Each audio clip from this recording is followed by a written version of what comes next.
Albert Einstein once said, everybody's a genius, but if you judge a fish by its ability to climb a tree, it will live its whole life believing that it is stupid. Ladies and gentlemen of the jury, today on trial we have modern day schooling. Glad you could come. Not only does he make fish climb trees, but also makes them climb down and do a 10-mile run. Tell me, school, are you proud of the things you've done? Turning millions of people into robots, do you find that fun? Do you realize how many kids relate to that fish swimming upstream in class, never finding their gifts, thinking they are stupid, believing they are useless? Well, the time has come, no more excuses. I call school to the stand and accuse him of killing creativity, individuality, and being intellectually abusive. He's an ancient institution that has outlived his usage. So, Your Honor, this concludes my opening statement, and if I may present the evidence of my case, I will prove it. Proceed. Exhibit A. Here's a modern day phone. Recognize it? Here's a phone from 150 years ago. Big difference, right? Stay with me. Here's a car from today, and here's a car from 150 years ago. Big difference, right? Well, get this. Here's a classroom of today, and here's a class we used 150 years ago. Now, ain't that a shame? In literally more than a century, nothing has changed. Yet you claim to prepare students for the future? But with evidence like that, I must ask, do you prepare students for the future or the past?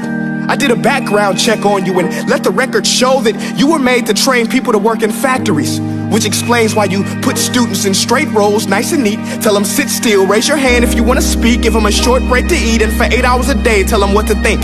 Oh, and make them compete to get an A letter which determines product quality, hence grade A of meat. I get it. Back then, times were different. We all have a past. I myself am no Gandhi. But today, we don't need to make robot zombies. The world has progressed. And now we need people who think creatively, innovatively, critically, independently, with the ability to connect. See, every scientist will tell you that no two brains are the same. And every parent with 2 or more children will confirm that claim.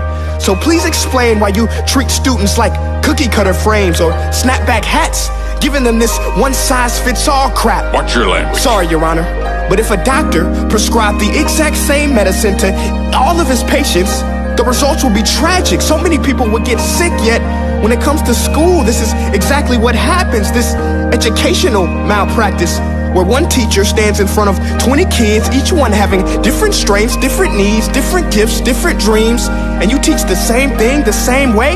That's horrific. Ladies and gentlemen, the defendant should not be acquitted. This may be one of the worst criminal offenses ever to be committed. And let's mention the way you treat your employees. Objection. Overruled. I want to hear this. It's a shame. I mean, teachers have the most important job on the planet, yet they're underpaid?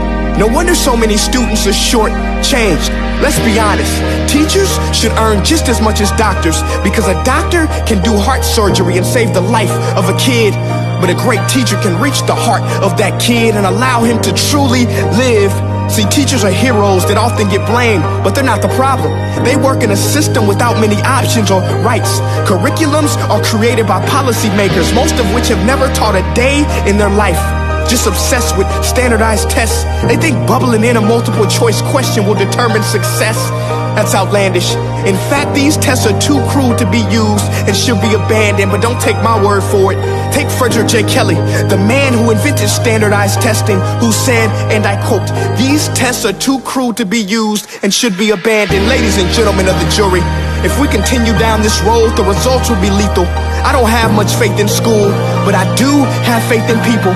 And if we can customize healthcare, cars, and Facebook pages, then it is our duty to do the same for education, to upgrade it, change it, do away with school spirit, because that's useless.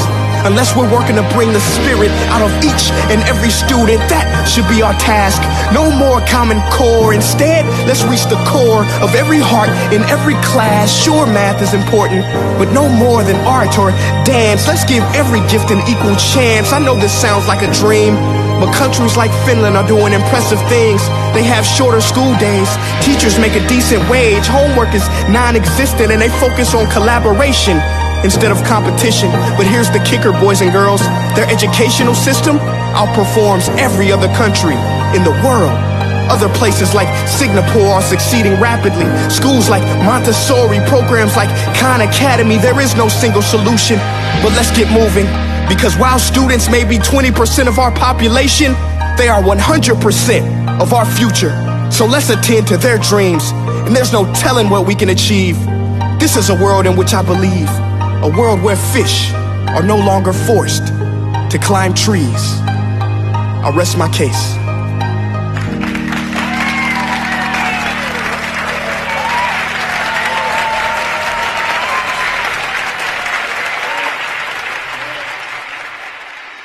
Hey guys, my name is Prince EA, and I want to say thank you so much for watching my video. But now, I want to know what you think. How can we together create a more efficient, effective, and just better future of learning? I want you to visit nestday.com/preorder the future and share your thoughts and ideas on the topic. Peace.